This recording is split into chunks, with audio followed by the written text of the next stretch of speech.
பல வருடங்களாக ஆக்கிரமிப்பில் இருந்த கட்டிடங்களை நீதிமன்ற உத்தரவின் மூலம் திண்டுக்கல் மாநகராட்சி பாதுகாப்பு அதிகாரிகள் காவல்துறை பலத்த பாதுகாப்புடன் ஜேசிபி இயந்திரம் உதவியுடன் கட்டிடத்தை இடித்தனர். இடிக்கும் பொழுது அவர்களுக்கும் அதிகாரிகளுக்கும் இடையே வாக்குவாதம் ஏற்பட்டது. திண்டுக்கல் மாநகராட்சி பழைய வேலைவாய்ப்பு அலுவலகம் அருகே மங்களம் நகர் பகுதியில் கடந்த 60 வருடங்களுக்கு மேலாக சாலையோரத்தில் 4 வீடுகள் கட்டி குடியிருந்து வந்தன.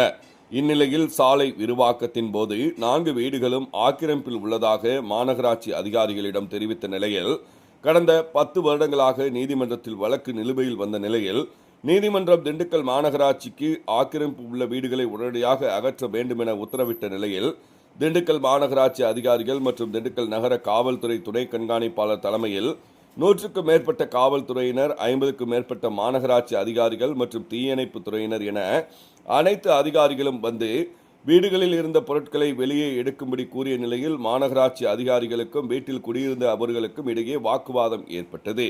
ஒரு கட்டத்தில் காவல்துறை உதவியுடன் மாநகராட்சி அதிகாரிகள் வீட்டில் இருந்த பொருட்களை அகற்றி ஜேசிபி வாகன உதவியுடன் வீடுகளை இடித்தனர்.